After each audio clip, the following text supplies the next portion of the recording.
Hello friends, I'm sending this short video to celebrate spring. It's here. The light is returning. We've all been through a pretty dark winter. It maybe feels like it's been almost a year of winter where we go inward, we withdraw from the world out of external circumstance. And now spring is here. I love spring. This year it's March 20th, which is also my daughter's birthday. So spring has been living brightly in our home for a long time, and in 2 weeks it's my birthday, so I'm a spring baby.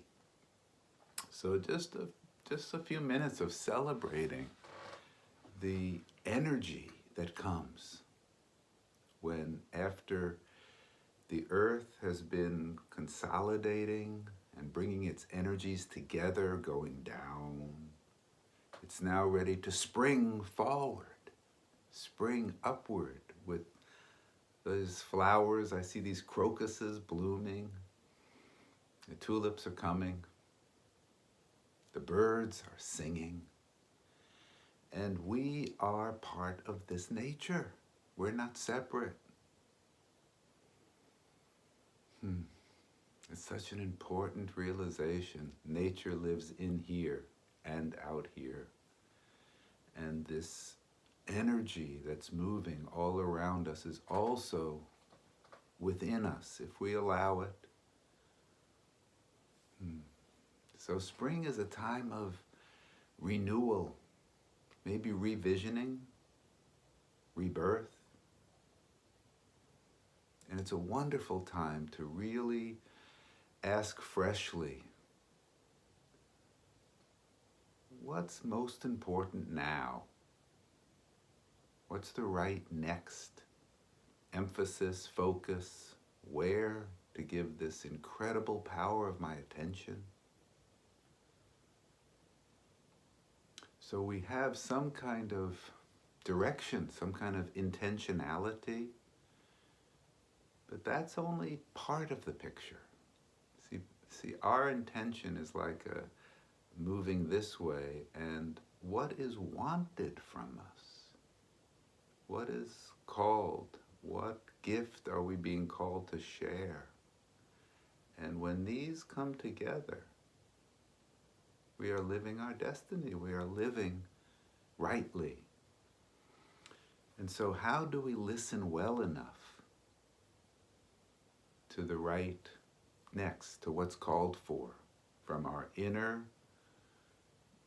destiny, our inner longing, our inner intention, and in harmony with the greater body? This is how we find our true satisfaction. So spring, can you feel that there's more light? The light is getting brighter, the days are getting longer. And let's celebrate that maybe we've been in some challenging times, and maybe it's time to intentionally turn toward what is possible. And of course, this is also the time in all religious traditions, spiritual, pagan groups, where rebirth. There's Easter in the Christian tradition, which I'd like to talk a little bit about. What does it mean to celebrate what we can call the inner Easter?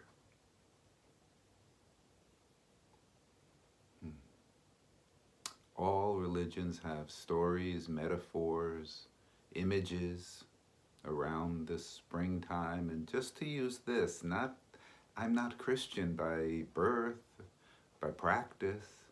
I value the Christian teachings, I value the Jewish teachings, the Hindu, the Buddhist, the Muslim, the pagan. I've learned from all of these. They all are celebrating something that's larger than the human being, but that lives in the human being. And again, it's this connecting of the individual with the greater body. So as we come into Easter, just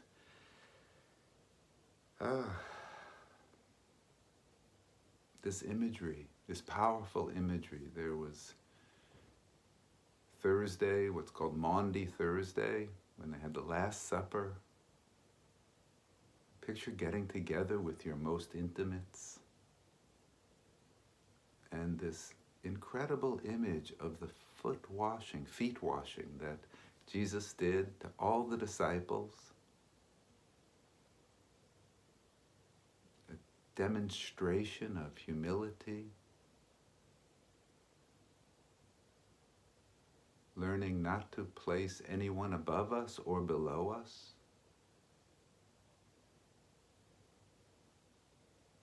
A generosity of service.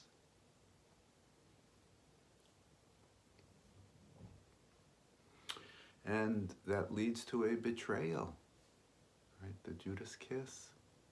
And the suffering of Friday, the cross. And we all have a cross to bear. We are all given tasks in this life that are difficult. And there's a betrayal for all of us, isn't there? If we expect these bodies to be healthy all the time and be young, we will be betrayed by the body, betrayed by our bodies, betrayed in the sense that everything we love changes. There's loss inherent in living. So how do we ordinary people encounter, embrace, live well in our suffering? And betrayal invites that most powerful expression of human love, forgiveness. You know, Martin Luther King said, without forgiveness, there is really no love. Powerful.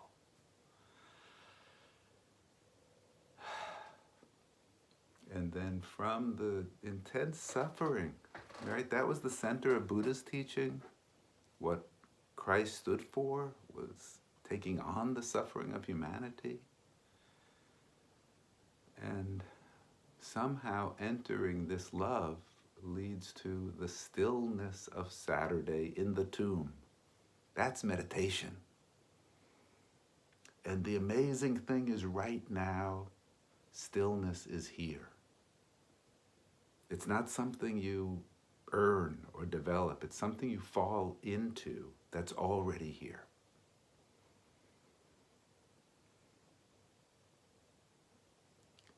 There's silence even as I speak. Can you hear it in the background? It doesn't go away. It's just covered up. That's our stillness. Even with all the thoughts, feelings, busyness, worries, underneath that right now is stillness.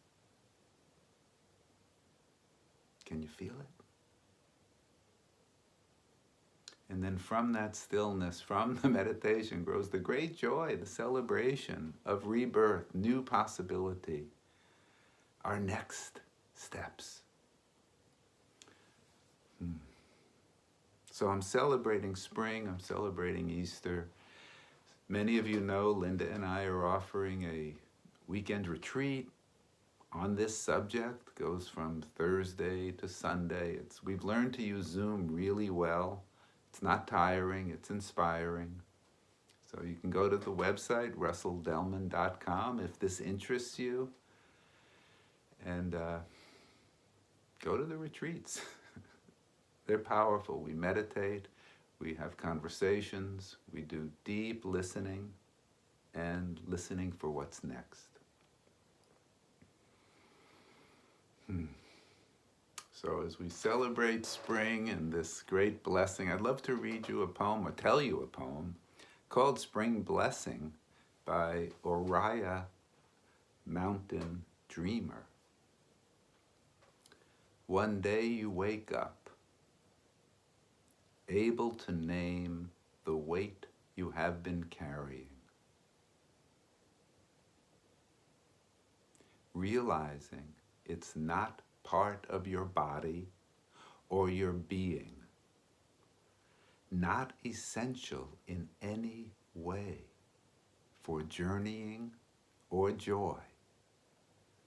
You set it down gently, without fanfare, on the side of the road, in the long, tall grass on the side of the road, and walk on, surprised to find yourself smiling in the warmth of the sun for no particular reason.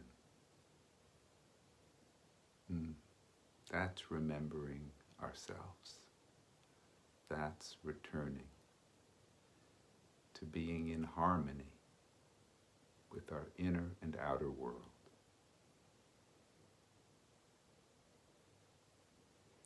So, celebrating Easter with you, celebrating spring with you. If it fits for you, check out the retreat. If not, have a glorious, inspired next step as spring comes to life.